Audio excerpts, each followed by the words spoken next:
This was in 2016. I was about 22 years old. I lived in Boston. It was about the beginning of fall. I was working part-time at night at a major retail store while going to college, finishing up my senior year taking day classes. After finishing up my night shift, I always stopped to grab a bite to eat and then walk home. This had been my routine for the last couple of years. For a young girl like me, it could be creepy and scary walking at night by yourself. However, I had gotten accustomed and left that fear long ago. I'd never really had an incident in my time walking home at night, so fear really never crossed my mind anymore. That changed one particular night.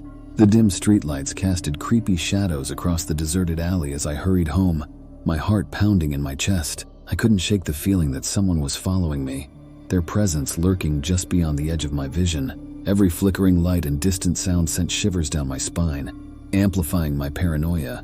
As I quickened my pace, the sensation of being watched intensified, and I couldn't help but glance over my shoulder. Nothing, just the empty, silent alleyway stretching out behind me. I chided myself for letting my imagination run wild, but the unease gnawing at my insides refused to let go a hold of me. Finally reaching the safety of my apartment building, I fumbled with my keys, desperate to escape the suffocating grip of fear. Once inside, I bolted the door behind me, my breaths coming in ragged gasps. I told myself I was being irrational, but a nagging voice in the back of my mind insisted that I wasn't alone. That night, sleep eluded me as I tossed and turned in bed, my mind plagued by an unshakable sense of dread.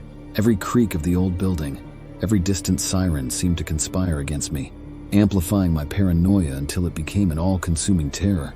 In the days that followed, I couldn't shake the feeling that I was being watched, that unseen eyes were tracing my every move. I started to notice subtle changes in my surroundings, the way objects in my apartment seemed slightly out of place, the feeling of being followed on the street, the unsettling notion that someone was learning my routine. I tried to convince myself that it was all in my head, that I was simply overreacting to the stresses of daily life. But then the notes started to appear, cryptic messages, written in a scrawling hand, left in places I knew I hadn't put them.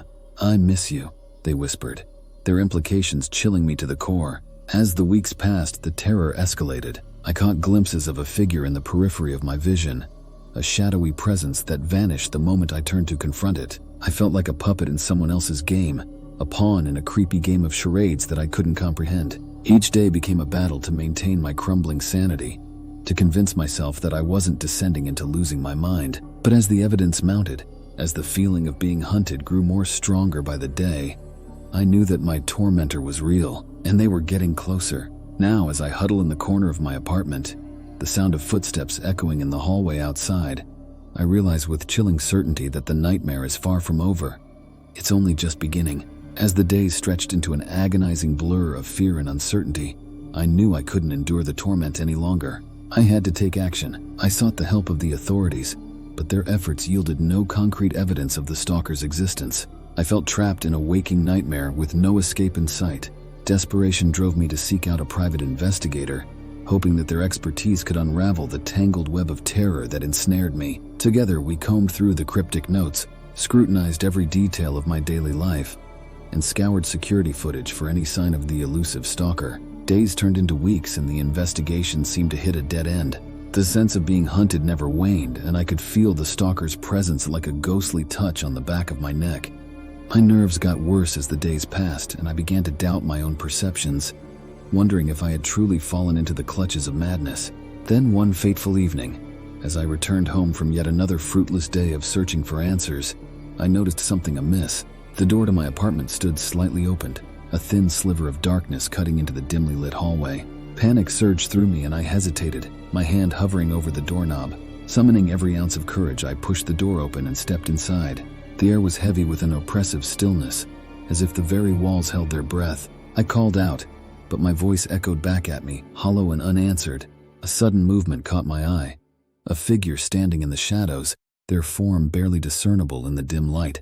My heart hammered in my chest as I stumbled backward, my pulse thundering in my ears. The figure stepped forward, revealing a face twisted by a sinister grin. "You shouldn't have looked for me," the stalker whispered, their voice a haunting rasp that sent chills down my spine. "Now you're mine." In that moment, a surge of defiance overcame my paralyzing fear. I refused to be a victim any longer.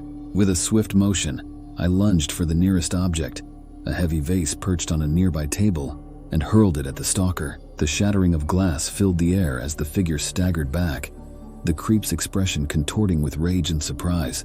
Adrenaline coursed through my veins as I bolted for the door, my every instinct screaming at me to flee. I didn't look back as I hurtled down the stairwell, my breath coming in ragged gasps.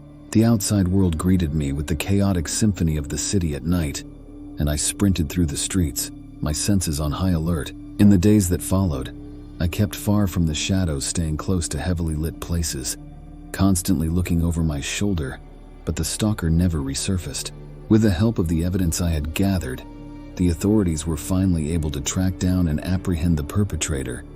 It turned out to be someone I had once considered a friend. Rob was a guy I met my freshman year. We had a class together.